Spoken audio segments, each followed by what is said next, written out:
갈라디아서 5장 22절 23절 시작.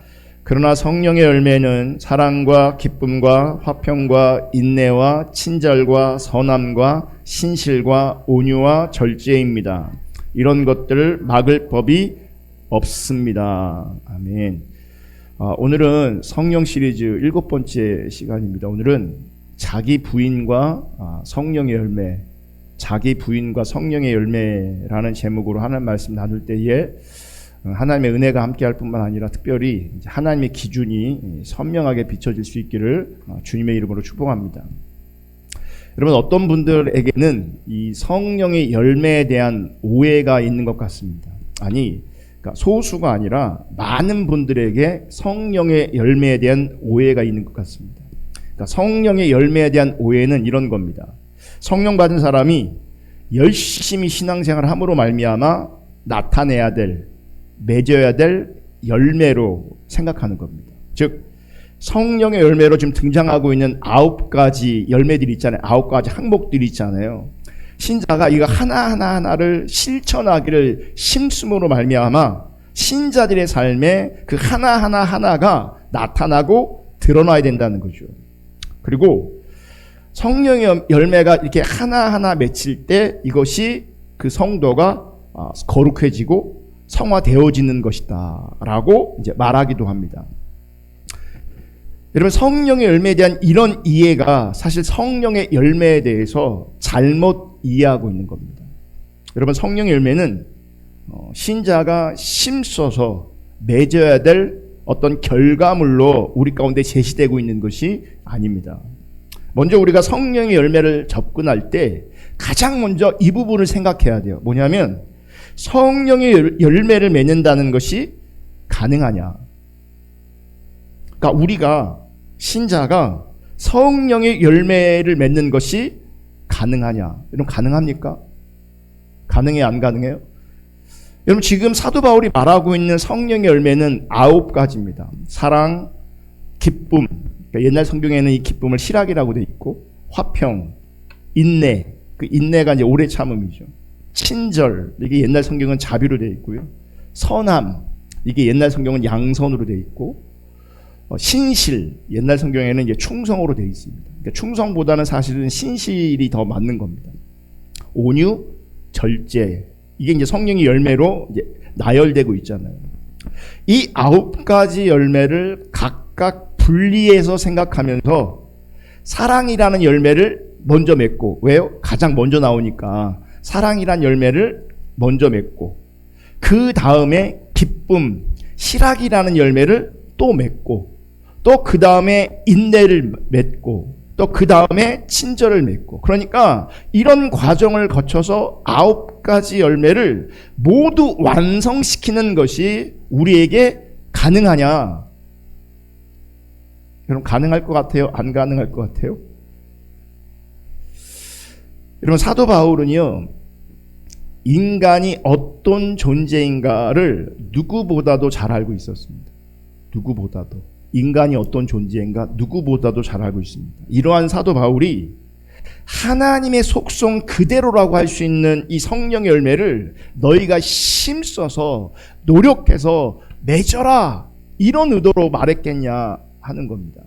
물론 사랑을 실천하고 싶은 그 마음이 있어서 사랑해 보려고 하고 힘쓰고 애를 쓰다 보면 사랑처럼 보이는 어떤 외적인 흔적이 잠시 보일 수는 있어요. 잠시 나타날 수는 있어요.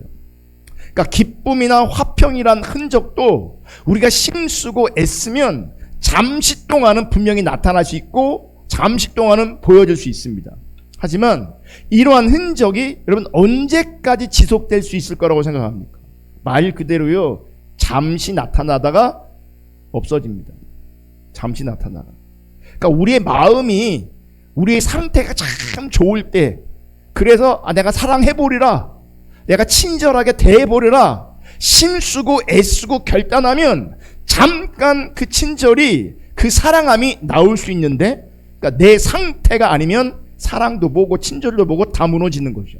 안 나오는 거죠. 그러니까 잠시 나타났다가 사라져버려요. 여러분, 생각해 보세요.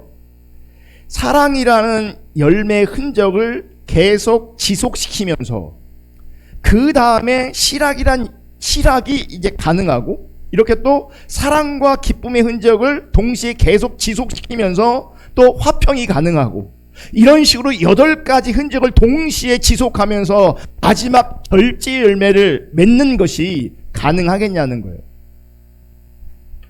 어떤 분이 이렇게 말할 수 있어요. 믿음이 특신 분들이 있거든요. 기도하면 됩니다.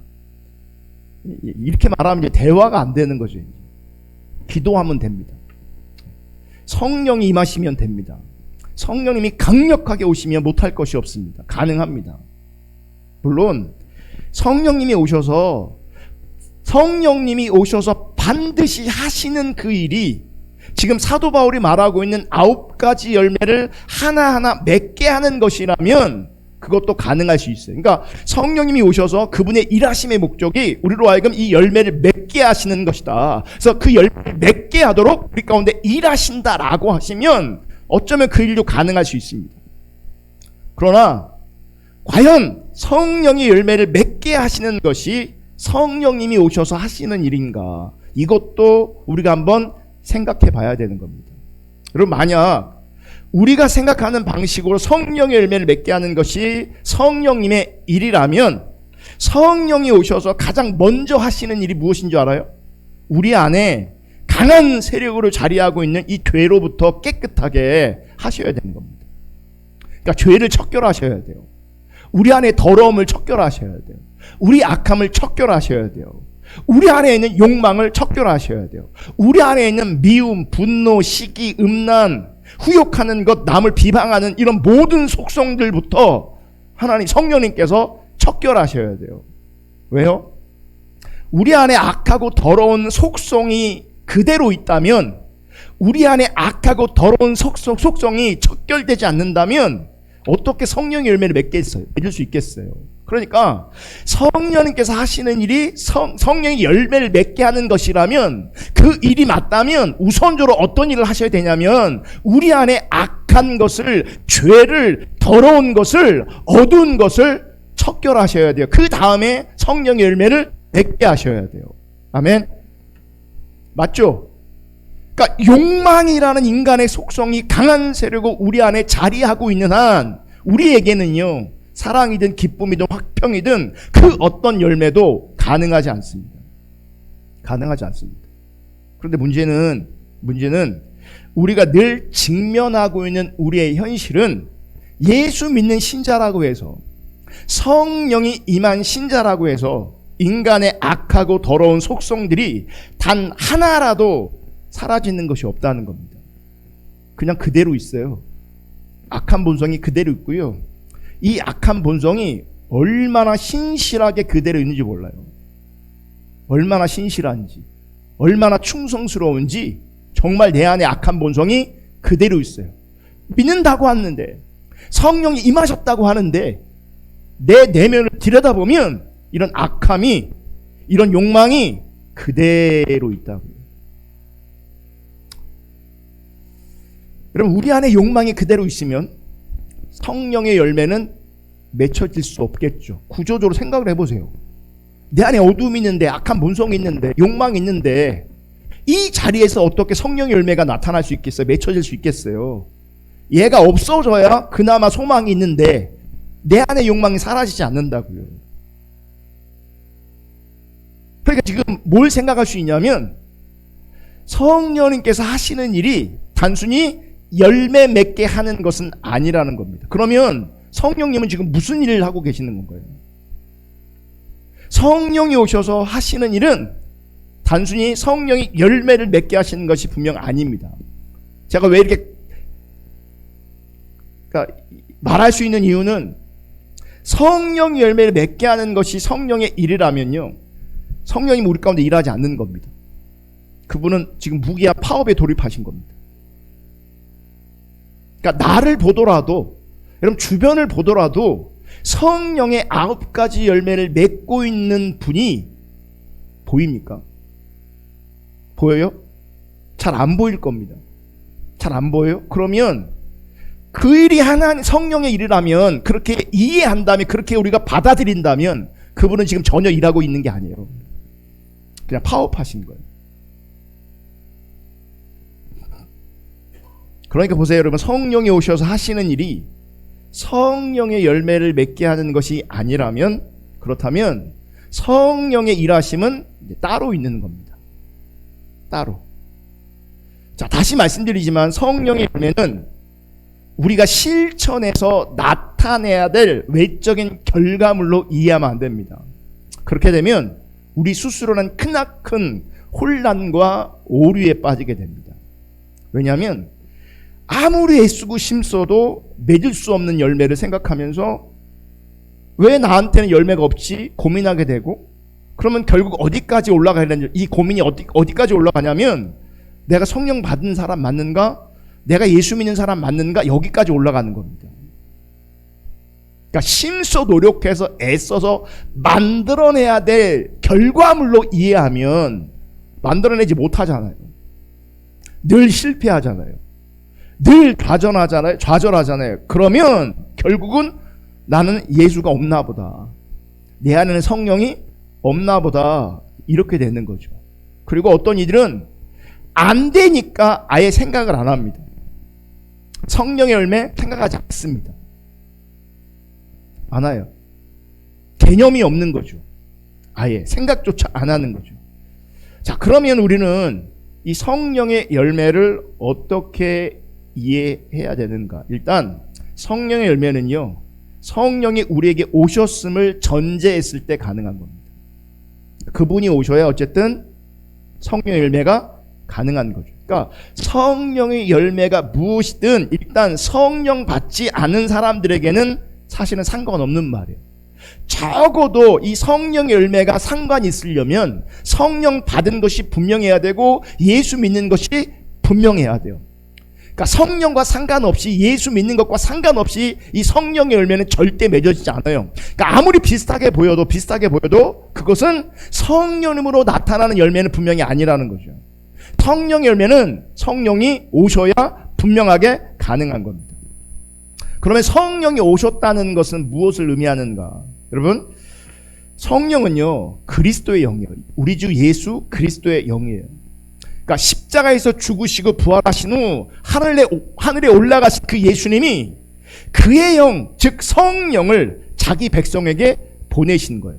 그리고 예수님이 그 성령님을 우리 가운데 보내신 그 이유는 우리 주 예수 그리스도께서 자기 백성에게 성령으로, 그분의 영으로 함께 하심으로 말미암아 당신의 백성을 다스리시고 주관하시고 통치하시려고 하는 거예요. 아멘. 그리고 더 나아가서 우리 주 예수 그리스도가 누구인가를 더 분명하게 알게 하시는 일을 하는 겁니다. 더 나아가 우리 주 예수 그리스도께 순복하는 자, 복종하는 자 되게 하기 위해서 성령님을 우리 가운데 보내신 겁니다.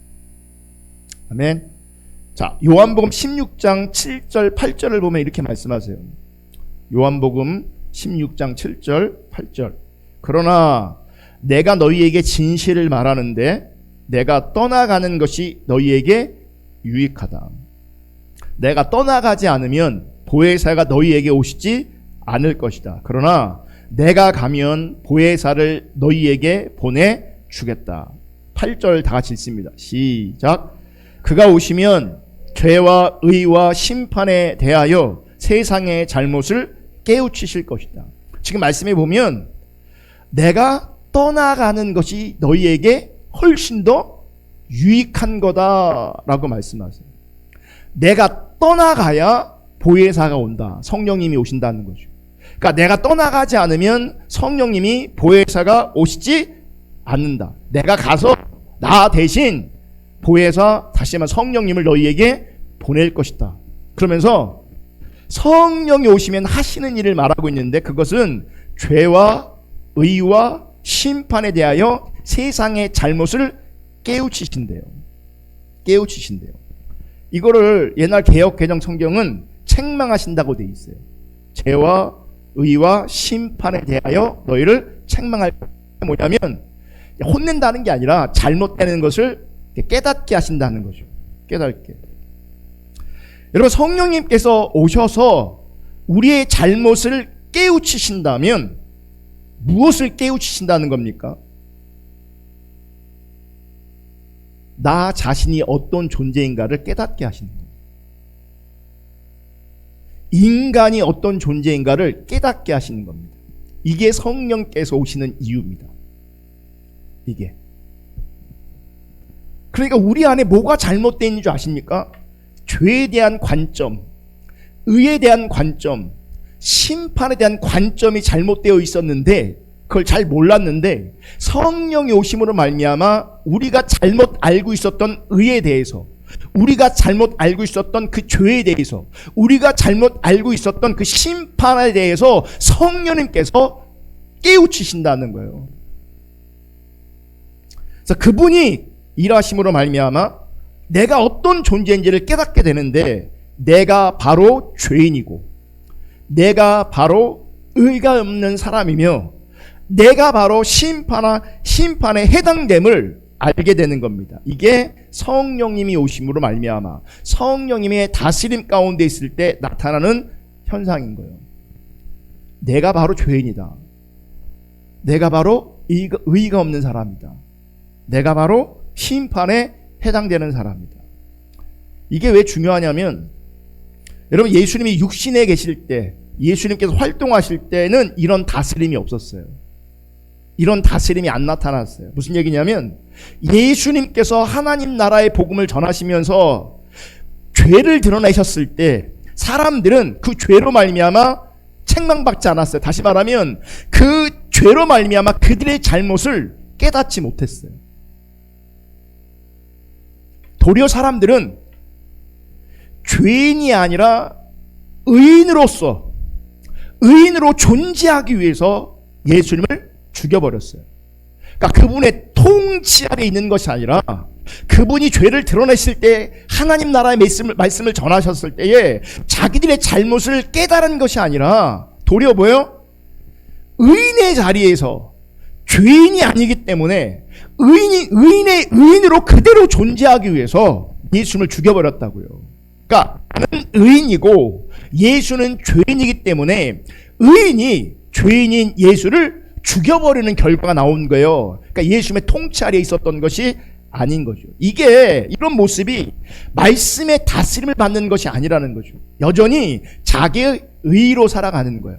여러분 인간은요 성령님께서 통치하시고 다스리지 않으면 모든 인간은 자기 의를 근거로 하여 살아가요. 성경이 말하는 죄가 뭔지를 몰라요. 자기 의를 가지고 살아가요.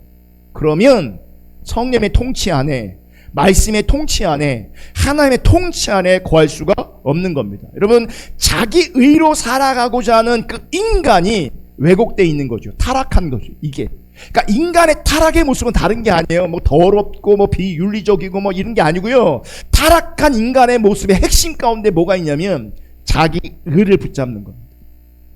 자기 의를 하고 있는 겁니다.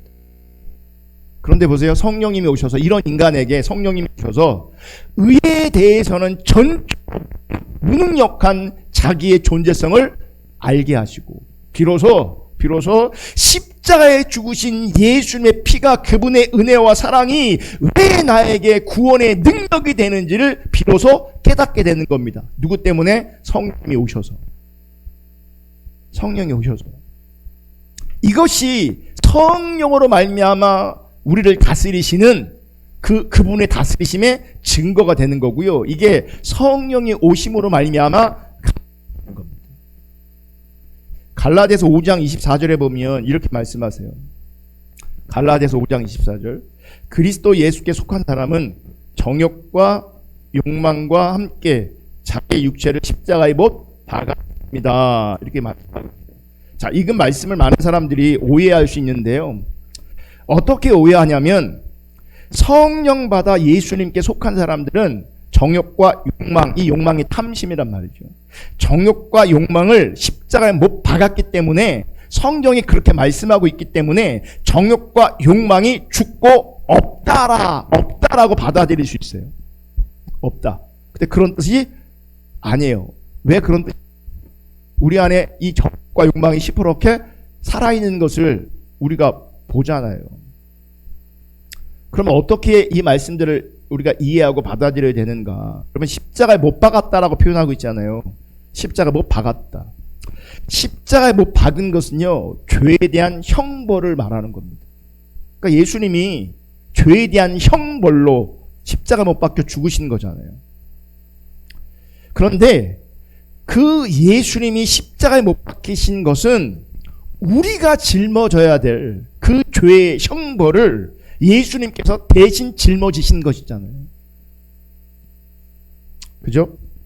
따라서 정욕과 욕망을 십자가에 못 박았다라고 하는 것은 자신에게 있는 정욕과 욕망으로 말미암아 나 자신이 죄의 형벌인 죽음을 받아도, 죄의 형벌인 저주와 심판을 받아도 마땅한 존재임을 인정하는 거죠. 부인할 수 없는 증거물로 십자가를 보는 겁니다. 아멘. 그러니까 예수님께서 십자가 못 박혀 죽으시는 것들을 바라보면서 거기서 정욕과 욕망이 십자가 못 박았다는 것은요, 나에게 있는 정욕과 욕망, 그 탐심으로 말미암아 나는 마땅히 죄인이다. 그런 말미암아 죄의 형벌인 죽음을 받아도, 죄의 형벌인 저주와 심판을 받아도 마땅한 존재이다 라고 하는 것이 예수님의 십자가라는 거죠. 그걸 보면서 뭐가 보여야 되는 거예요? 저 자리에 내가 있어야 되는데, 내가 있어야 되는데. 근데 누가 대신 그것을 짊어지신 거예요? 예수님께서 짊어지신 거죠.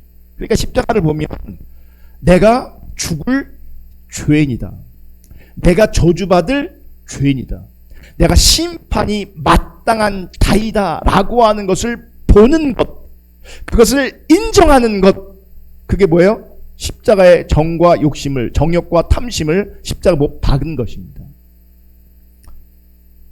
이것이 성령님께서 함께 하시는 예수님에게 속한 사람의 모습인 겁니다.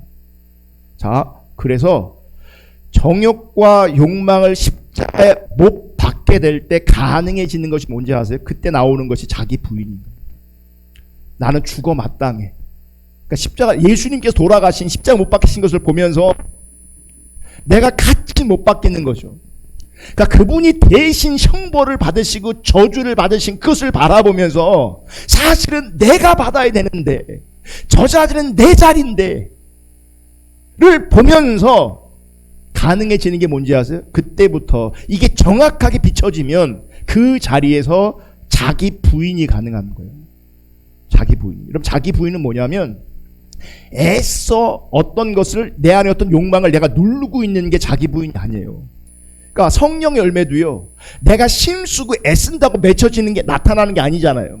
그러니까 내 안에 있는 어떤 욕망도 내가 누른다고 해서 되는 게 아니에요. 아니, 제가 자주 얘기하지만 이게 긍정적인 것이든 부정적인 것이든 내가 할 수 있는 거라면, 내가 노력해서 힘써서 애써서 할 수 있는 거라면 제발 좀 해주시라고요. 성령의 열매가 내가 맺을 수 있는 거 좀 맺어주고, 자기 부인을 내가 할 수 있는 거라면 좀 해보시라고, 좀 해달라고. 자기 부인을 우리가 오해하는데 뭔가 내 욕구를 누르고 있는 것을 자기 부인이라고 생각할 수 있어요. 그거 아니에요. 그럼 여전히 또 실패할 수밖에 없어요. 자기 부인은 뭐냐면 나에게는 내놓을 만한 그 어떤 의의가 없음을 아는 거예요. 나에게는 그 어떤 선함도 없음을 아는 거예요. 내가 정말 죄인인 것을 아는 거예요. 진짜 타락한 존재인 것을, 하나님 관점 회복할 가치도 없는 존재인 것을 아는 거예요. 아멘. 알면 내 안에 의의가 없잖아요. 선함이 하나도 없잖아요. 내가 나를 통해서 내놓을 만한 것이 정말 하나도 없는 것을 안다면 그 자리에서 자기 부인이 열매로 따라오는 겁니다. 자기를 부인할 수밖에 없는 거죠. 나는 죄인이다. 나는 선한 것이 하나도 없다.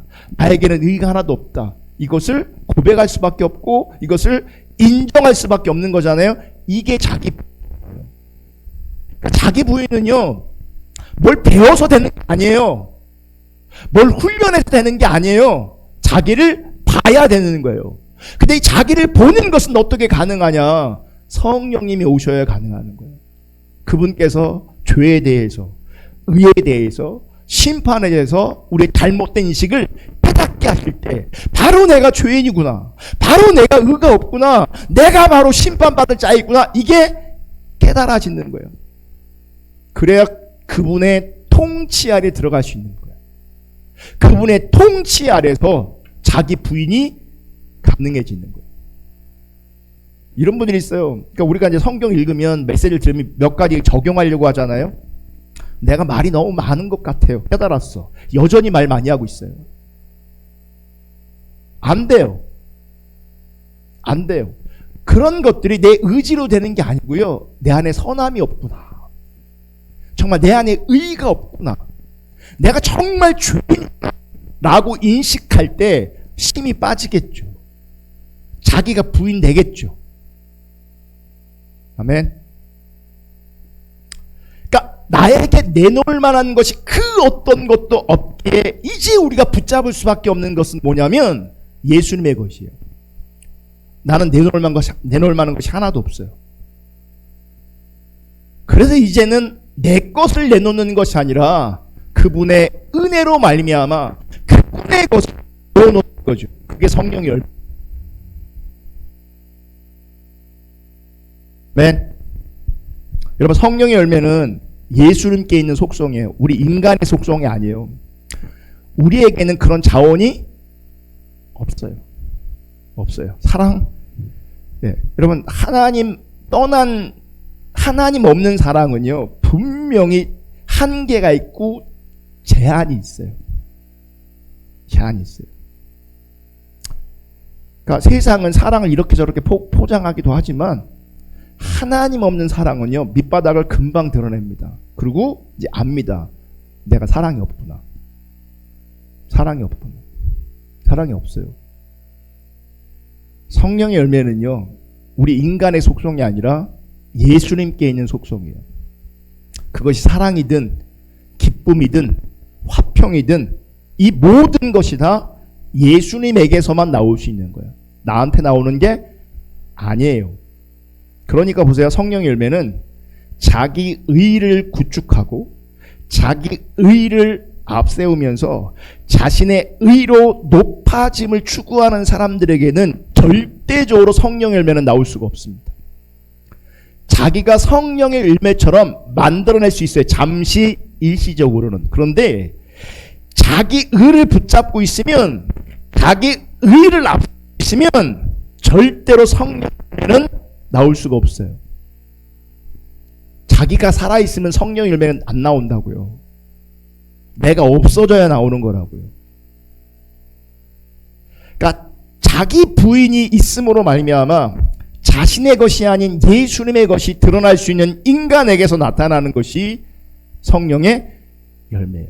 그래서 여러분, 우리가 늘 얘기해 친밀한 교제, 주님과의 친밀한 교제, 예수님과의 친밀한 교제. 왜요? 그분을 알고 사랑할 때, 그분이 내 안에 풍성히 거할 때 내가 나오는 것이 아니라 그분이 나오도록 하는 거죠. 나는 부인되어지고 그분이 높아지는 거예요. 이게 성령의 열매예요. 이게. 하지만 성령의 열매를 9가지가 나오잖아요. 본문에서는. 그걸 하나하나 이렇게 확인하지 않아도 됩니다. 그러니까 성령의 열매가 예수님께 있는 속성이라고 해서 예수님이 하신 모든 일을 이건 사랑이고 요건 기쁨이고 요건 화평이고 이런 항목으로 분류하거나 체크되는 것이 아니에요. 이게 그런 의도로 말하고 있는 게 아니에요. 성경도. 예수님께서 행하신 모든 일 안에 이 9가지가 다 포함되어 있는 겁니다. 사랑, 기쁨, 화평 등등등 이런 모든 것들이 포함되어 있는 겁니다.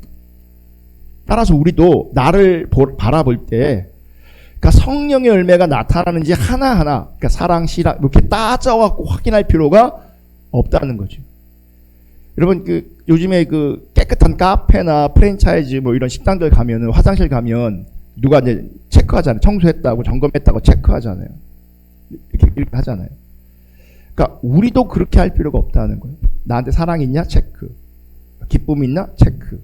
따져보는 거죠. 이제 그렇게 할 필요가 없다는 거예요. 왜냐하면 성령의 열매는 하나하나 이렇게 분리되어 있는 것이 아니에요. 그래서 뭐가 중요하냐면 하나를 내가 있나 없나 따지는 게 아니라 주님과의 관계가 중요해요. 왜냐하면 그분의 관계 안에 이 모든 것들이 다 들어있는 거예요. 다 들어있는 거예요. 여러분, 성령님이 오심으로 인해서 달라지는 것이 분명히 있어야 되는데 그것은 나라는 주체가 무너져야 합니다. 나라는 주체가 분명히 무너져야 합니다. 사실 다른 게 문제가 아니고요. 내가 문제입니다. 하나님과 관계도 마찬가지고요. 우리 모든 관계도 마찬가지예요. 누가 문제냐면 내가 문제인데 신앙의 핵심은 내가 무너지고 자기가 부인되어지는 겁니다. 이게 진리입니다. 이게 진리입니다. 내가 무너져야 합니다. 그리고 무너진 그 자리에 예수님 자신과 예수님이 행하신 일 위에 내가 굳게 서야 되는 거고요. 더 나아가 예수님이 행하실 일이 나에게 세워지는 겁니다. 그러니까 나는 무너지고 그분이 세워지고 그분이 행하신 그 일 외에, 그러니까 그분 자신에게 그분이 행하신 그 일 위에 내가 세워질 뿐만 아니라 예수님이 행하실 그 일이 내게 세워지는 거예요. 이게 내가 무너져야 자기가 부인되어져야 가능한 거거든요. 아멘. 그러니까 이런 신자들에게 모든 것은요, 주님이 행하신 은혜의 결과로 보는 거예요. 자, 내가 무너졌어요. 그래서 나에게 있는 건 뭐예요? 그분 자신 위에 내가 세워졌고 그분이 행하신 그 일 위에 내가 세워졌어요. 구원이 있었어요. 그리고 앞으로 행하실 일이 내게 나를 통하여 세워져요. 나를 하나님의 도구로 삼고 계세요. 나를 통해 아버지의 뜻을 이루시려고 내 주변에서 일하신단 말이에요. 말씀하신단 말이에요. 그러니까 이런 사람들의 특징은 뭐냐면 나에게 나타나는 그 모든 것을 내가 했다라고 인식하는 게 아니라 그분이 하셨다. 주님의 은혜다라고 인식하는 거예요. 왜요? 나는 원래 없거든요. 나는 무너졌거든요. 나는 부인되어져요. 나는 선한 게 하나도 없거든요. 나는 내놓을 만한 것이 아무것도 없거든요. 그러니까 내가 행한 것은 다 뭐 하는 거예요? 사라지고 주님이 하신 거고 나를 통해 하신 거예요. 할렐루야. 그러면 내 눈에 뭐가 보여야 되는 거예요? 내가 보여야 맞는 거예요? 주님이 보여야 맞는 거예요? 주님이 보여야 맞는 거죠. 그러니까 신앙생활을 잘하고 있다 못하고 있다 갈라지는 분기점이 뭐냐면 주님을 바라보느냐 나를 바라보느냐예요. 나를 바라보고 있으면 뭐 은사를 말하고 능력을 말하고 복을 말하고 뭐 그 어떤 것을 말할지라도 신앙의 핵심은 네가 주님이 보이냐 아니면 너가 보이냐, 하나님 중심이냐 너 중심이냐, 이제 이게 핵심인 거예요. 그러니까 복을 받았어요. 능력이 나타나요. 근데 자기가 보여. 자기 의를 앞세우고 있어. 참신앙이 아니에요. 그거. 아무리 복 받아도 아무리 능력이 많아도 아무리 은사가 많이 나타나도 자기를 보이면 자기를 앞세우면 그건 참신앙이 아니에요. 하나님 복 줄 수 있죠. 나를 사용하실 수 있죠. 나를 통해서 은사가 나타날 수 있죠. 근데 그게 내가 아니라 하나님이 하신 거예요. 하나님이 보여야 돼요. 그럼 내가 어떻게 말해야 되는 거예요? 은혜라고 말해야 되는 거죠. 주님이 하셨습니다. 그러니까 우리는 이런 표현도 또 구체적으로 리얼하게 배우니까 사실은 이 감정은 상태는 자기를 앞세우지만 말만 주님이 하셨어요. 이건 교묘한 거죠. 정말 주님이 하신 것을 알아야 돼요. 은혜인 것을 알아야 돼요.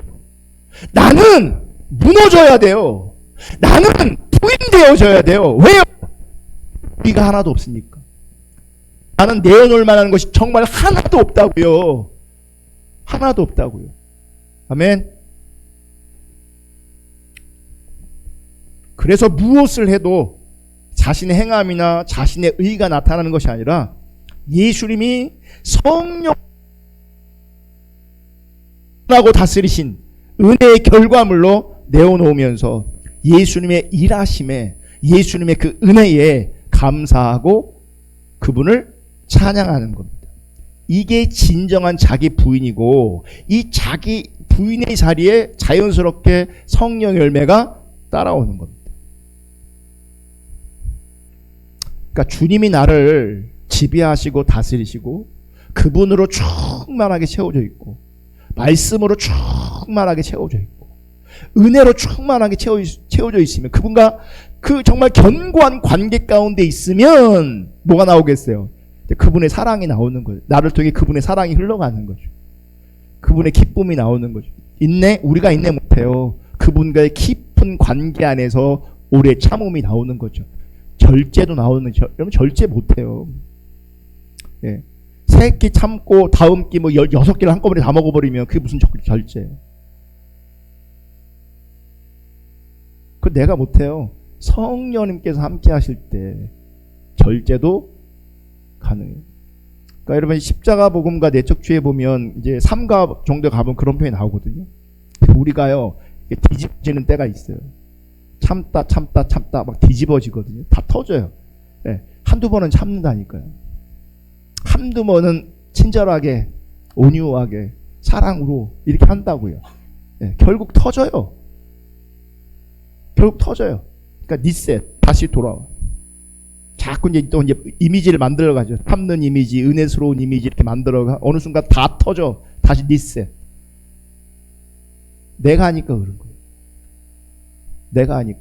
신앙생활도 내가 잘하고 싶고, 세상에서도 내가 잘 살고 싶고, 내가 나를 주도하는 거죠. 그럼 성령의 열매가 없어요. 내가 나를 주도하면 늘 근심, 걱정, 불안, 두려움이에요. 가져도 두려움이고 누려도 불안해요. 행복하지 않아요. 만족하지 않아요. 기쁨이 없어요. 주님이 내 안에 오셔야 돼요. 무너진 나에게 주님이 오셔야 돼요. 자기가 부인된 그 자리에 주님이 오셔야 돼요. 할렐루야. 자기를 부인하며 예수님의 일하심을 드러내고 높이는 그것이 성령의 열매인 겁니다. 그러므로 여러분 성령의 열매가 보이지 않는다고 해서 이 말은 구체적으로 사랑, 실학, 기쁨 이런 거가 보이지 않는다고 고민하지 않으셔도 돼요. 내가 나를 돌아보면 살펴봐야 될 것은 뭐냐면 구체적인 열매가 아니라 내가 자기를 부인하고 있는가, 내가 나를 부인하고 있는가, 부인되어지고 있는가, 이걸 보시면 돼요. 왜냐하면 자기가 부인된 자리에 그분의 은혜가 임해요. 그분이 하세요. 그분이 통치하고 그분이 다스리세요. 아멘. 그래서 예수에 속한 사람, 예수 안에 있는 사람들에게 자신이 부인되어지는 것은 나 자연스러운 겁니다. 아멘. 그리고 자기 부인이 있는 그 신자들에게 나오는 그 모든 것이 성령의 열매인 겁니다. 한 가지 제가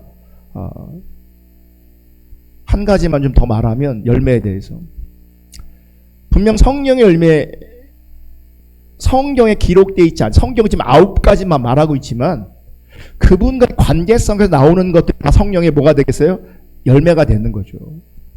그분의 다스림 안에 나오는 모든 것들이 성령의 열매가 되는 거예요. 단순히 9가지만 국한되는 것이 아니라는 거죠. 그러면서 여러분 성령의 열매 가운데 뭐가 있는지 아십니까?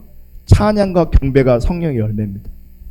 제가 뭐 얘기하냐면 의식에 참여하는 예배를 말하는 게 아니에요. 그분과 관계성 안에서 내가 무너진 그 자리에서, 자기가 부인된 그 자리에서 그분 자신과 그분이 행하신 일과 행하신 일들을 기대하며 그분 자신을 높여드리는 것, 그분을 찬양하는 것, 그분을 경배하는 것, 그분을 기뻐하는 것, 그게 성령의 열매예요. 그게. 여러분 예배를 정말 기뻐할 수 있기를 주님의 이름으로 축복합니다. 그게 성령의 열매고요. 예배를 정말 소중히 여길 수 있기를 주님의 이름으로 축복하면 그게 성령의 열매입니다. 자, 예배가 소중해. 일찍 올까요? 늦게 올까요? 당연히 일찍 와야겠죠. 그게 성령의 열매라고요. 예배가 소중히 여기지 않는다면요, 그건 성령님 내가 부인되지 않은 거예요. 내가 내려지지 않은 거예요. 그러니까 성경이 나오는 9가지 열매보다도 훨씬 더 중요한 게 뭐냐면 그분 관계성 안에서 내가 무너지고 내가 내려져서 그분을 찬양하고 그분을 높이는 것이 우리 가운데 성령의 열매로 우선 맺어져야 돼요. 예배가 가치 있어야 되고 예배가 소중해야 되고 예배가 기뻐야 돼요. 의식이 아니고 형식이 아니라 그 예배의 대상이신 주님이 나에게 너무 소중하고 예배의 대상이신 그분이 나에게 너무나 가치 있기 때문에 그렇게 그분을 예배하는 것, 그게 성령의 열매라고요. 아멘. 저는 우리가 숫자가 그렇게 많은 숫자는 아닐지 모르겠지만 우리가 정말 마음, 그러니까 이런 그 성령의 열매로 말미암아 주님을 높이고 예배하고 경배하고 싶은 우리의 마음들이 모아졌을 때에 이 작은 공간이지만 많은 사람들이 모이지 않았지만 우리가 그렇게 예배할 때에 성령의 강한 임재가 우리 가운데 함께 하실 것을 기대하고 믿습니다. 더 강력한 하나님의 임재가 예배 가운데 있다고요. 그분이 오시면요 치유도 있고 회복도 있습니다. 그분이 오셔야 우리가 온전케 되는 겁니다. 내가 바란다고 그렇게 되는 게 아니에요. 그분이 오셔야 돼요. 그분이 나를 통치하시고 다스리셔야 되는 거예요.